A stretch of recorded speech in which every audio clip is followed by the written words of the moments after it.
Hi, what's going on everybody? We're back with another recap of the French Grand Prix weekend, and we're gonna start off with the MotoGP class. The sprint race top 5 is as follows. Jorge Martin won it ahead of Brad Binder, Pecco Bagnaia, Luca Marini and Marc Marquez.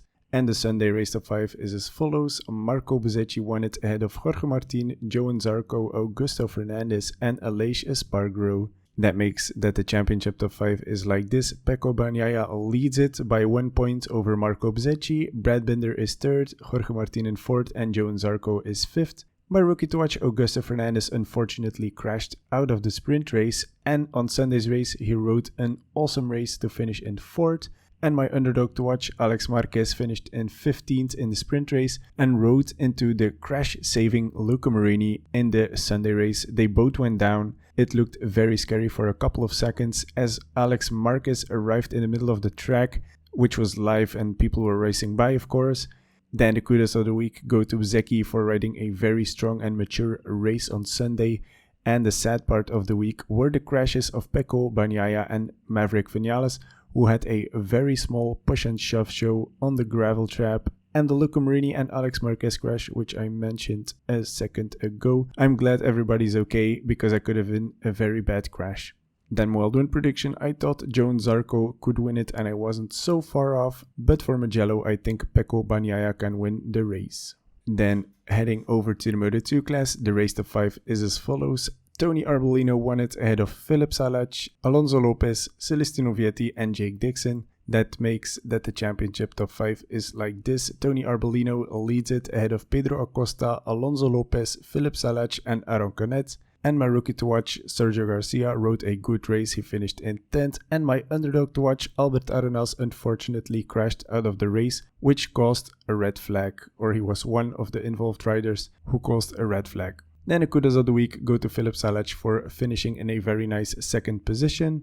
And the sad part of the week was the red flag situation after the crashes of Manuel Gonzalez, Albert Arenas and Aaron Canet. I'm glad everybody was relatively okay after that. Then a special mention for Bo Benschneider, who finished in 18th, and for Zonta van der Hoorberg, who finished in 20th, and for Barry Baltus, who finished in an amazing 7th position. Well done, buddy. And then well-twin prediction, I thought Aaron Canet could win it, but I was wrong as he crashed. And for Mugello, I think Vietti could win the race. Then heading over to the Moto3 class, the race top 5 was as follows. Danny Holgado won the race ahead of Ayumu Sasaki, Joe Masia, Ivan Ortola and Ryosei Yamanaka. That makes that the championship top 5 is like this. Danny Holgado leads it ahead of Ivan Ortola, Joe Masia, Diogo Moreira and Xavi Artigas. Then my rookie to watch, Jose Antonio Rueda, finished in a nice 9th position. And my underdog to watch, Tatsuki Suzuki, finished inside the points in 13th. And the kudos of the week go to Holgado for leading most of the race and taking a strong win. Then the sad part of the week was when a VIP car was riding alongside the track, you heard that right, whilst a live free practice session was running for the Moto3 class. That could have been very bad if something happened, so I'm glad nothing happened in the end. And then of course a special mention for Colin Veyer, who came home in 15th, taking home a point. And my wild-win prediction, I thought Danny Holgado could win it and I was right for once. And for Mugello, I think Dennis Onchu could win it.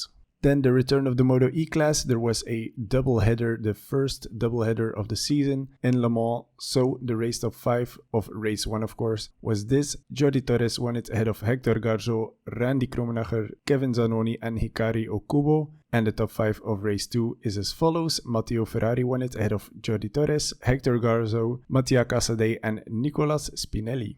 And that makes that the championship top 5 is like this. Jordi Torres leads it ahead of Hector Garzo, Matteo Ferrari, Randy Krummenacher and Kevin Zanoni. So that was it for me today. I hope you enjoyed it. Please leave a like, subscribe or consider subscribing. Leave a comment in the comment section down below. I love it when you guys put something in the comments so we can talk or we can just discuss MotoGP things or Moto2, Moto3 things. I don't care. Everything motorcycle racing is just awesome.